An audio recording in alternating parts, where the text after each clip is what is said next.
नमस्कार दोस्तों, स्वागत है आप सबका हमारे YouTube चैनल पर। दोस्तों, आज पॉलिटी के जिस टॉपिक पर हम बात करने जा रहे हैं वो है राज्यों का पुनर्गठन। दोस्तों, राज्यों का पुनर्गठन जाने उससे पहले हम संविधान के भाग 1 को जानने का प्रयास करेंगे। हालांकि हमने पिछली वीडियो में संविधान के 22 भागों को पूरी तरह से समझा था। संविधान के भाग 1 में उल्लेख किया गया है भारत के राज्य और संघ राज्य क्षेत्रों का। भारत में वर्तमान राज्यों की संख्या 28 और केंद्र शासित प्रदेशों यानी कि संघ शासित राज्यों की संख्या 8 है। भाग 1 में अनुच्छेद 1 से लेकर अनुच्छेद 4 को रखा गया है। इन चारों अनुच्छेद के बारे में जानेंगे, तब जाकर हम आगे राज्य पुनर्गठन आयोग को समझने का प्रयास करेंगे। आपसे गुजारिश है कि आप हमारे इस वीडियो को आखिरी तक देखें, तभी जाकर के ये पूरा टॉपिक, पूरा मामला समझ में आ पाएगा। तो चलिए शुरू करते हैं। भाग 1। भाग 1 में है, संविधान के भाग 1 में है भारत के राज्य और केंद्र शासित प्रदेश। संविधान के भाग 1 में राज्य और केंद्र शासित प्रदेशों का उल्लेख किया गया है। इसमें कितने अनुच्छेद हैं? तो इसमें 1 से लेकर के 4 तक अनुच्छेद है। कितने अनुच्छेद हैं? 1 से लेकर 4 तक। अनुच्छेद 1 किससे संबंधित है? तो अनुच्छेद 1 में स्पष्ट किया गया है कि भारत अर्थात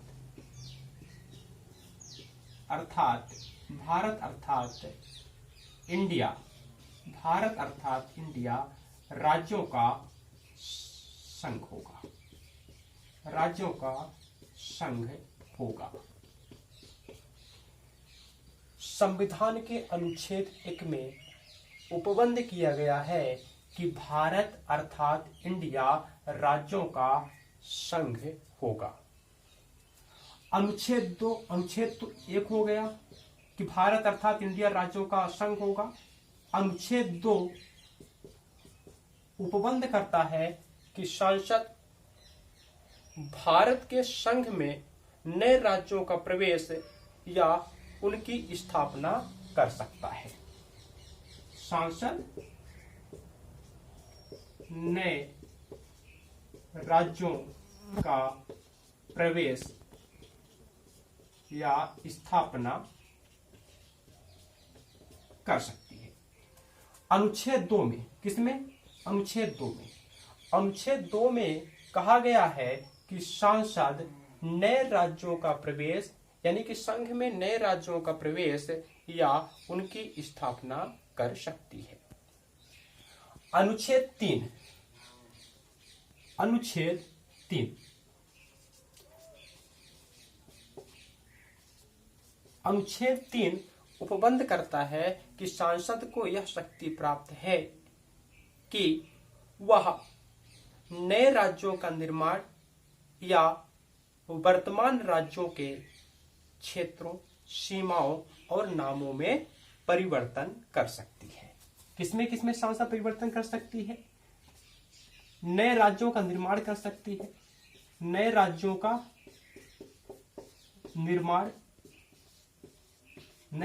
निर्माण कर सकती है सांसद अनुच्छेद 3 के तहत। वर्तमान राज्यों में संरचनात्मक परिवर्तन कर सकती है। वर्तमान राज्यों के नाम को बदल सकती है और उनकी सीमा भी बदल सकती है। अनुच्छेद 3 में स्पष्ट किया गया है कि सांसद को अधिकार है कि वह नए राज्यों का निर्माण करे या वर्तमान राज्यों में संरचनात्मक परिवर्तन लाए, उनके सीमा को बदले और नामों को परिवर्तन करे। ऐसी संसद को शक्ति प्राप्त है। तो क्या अनुच्छेद 3 के तहत सांसद भारत के राज्यों को विदेशी राज्यों को यानी विदेशों को सौंप सकती है?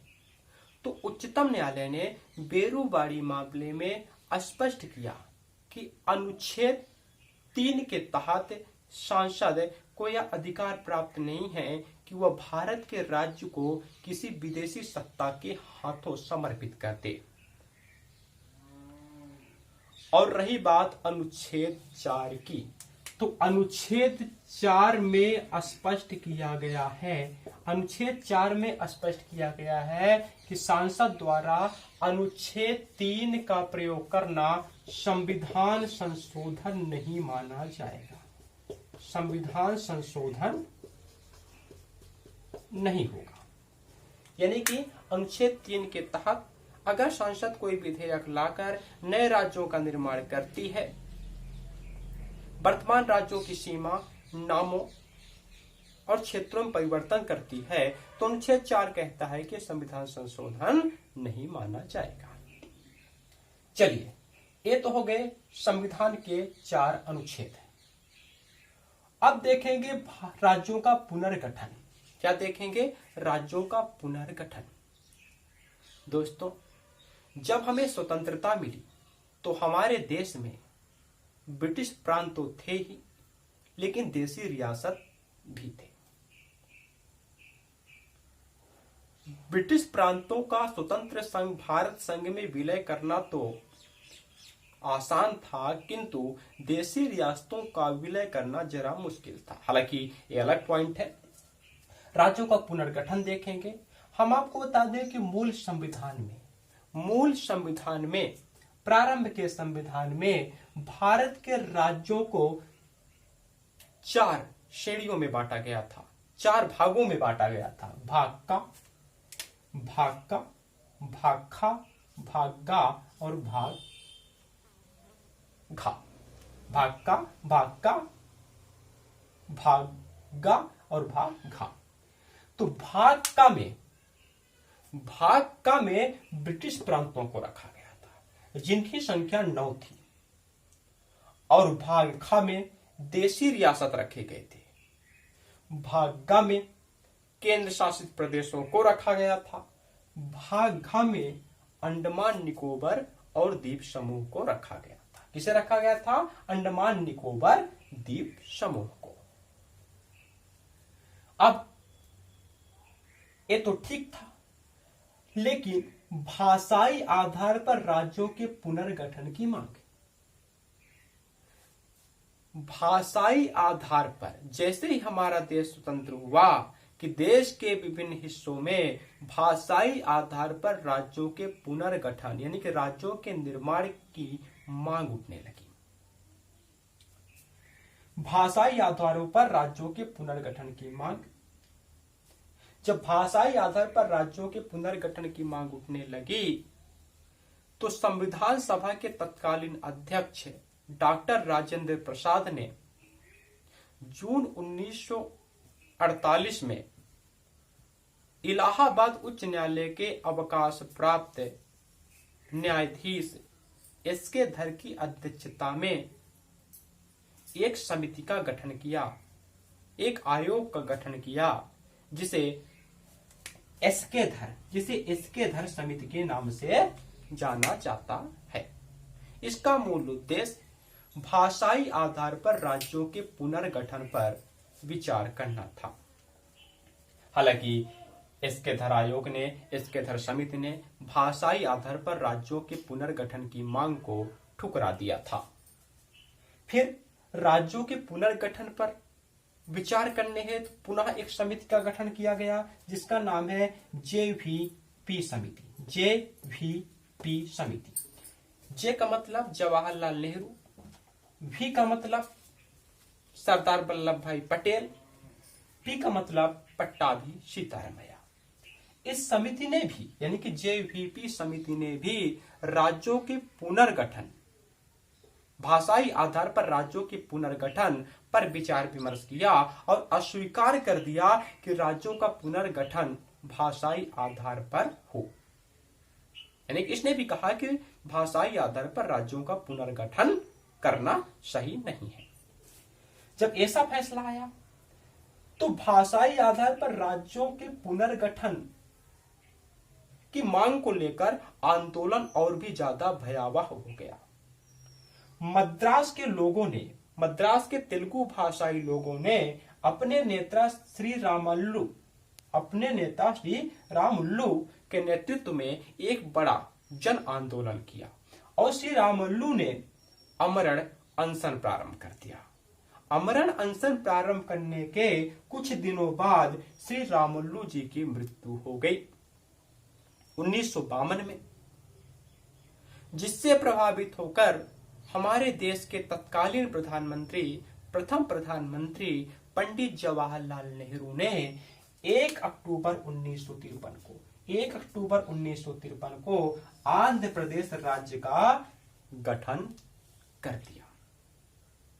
आपसे पूछा जा सकता है कि भाषाई आधार पर गठित भारत का प्रथम राज्य कौन है, तो आप बताएंगे कि भाषाई आधार पर गठित भारत का प्रथम राज्य आंध्र प्रदेश है, जिसका गठन 1 अक्टूबर 1953 को किया गया। अब सरकार ने भाषाई आधार पर राज्यों के पुनर्गठन हेतु पुनः एक आयोग बनाया। 1953 में फजल अली के अध्यक्षता में यह आयोग बनाया गया था और यही कारण है कि इस आयोग को फजल अली आयोग के नाम से जाना जाता है। फजल अली आयोग के नाम से जाना जाता है। 1953 में इस आयोग को बनाया गया था। इसमें 2 सदस्य भी थे, अध्यक्ष तो फजल अली थे और 2 सदस्य भी थे, हृदयनाथ कुंजरू और के.एम. पडिक्कर। इस आयोग ने यानी कि फजल अली आयोग ने भाषाई और सांस्कृतिक एकता के आधार पर राज्यों के पुनर्गठन की मांग को स्वीकार कर लिया और 1956 में राज्य पुनर्गठन अधिनियम पारित किया गया। राज्य पुनर्गठन आयोग बना 1956 में। क्या बना? 1956 में राज्य पुनर्गठन आयोग बना, जिसके अनुशंसा पर 7वें संविधान संशोधन अधिनियम 1956 के तहत मूल संविधान में जो राज्यों को 4 श्रेणियों में बांटा गया था, उस व्यवस्था को समाप्त किया गया और भारत में राज्य पुनर्गठन आयोग की अनुशंसा पर प्रारंभ में 14 राज्य और 6 केंद्र शासित प्रदेशों का पुनर्गठन किया गया। यानी कि राज्य पुनर्गठन आयोग की अनुशंसा पर भारत में मूल रूप से प्रारंभ में 14 राज्य और 6 केंद्र शासित प्रदेश बने। अब ये 14 राज्य और 6 केंद्र शासित प्रदेश कौन कौन से थे, कैसे बने, ये जानेंगे अपने अगले वीडियो में। तब तक के लिए जय हिंद दोस्तों।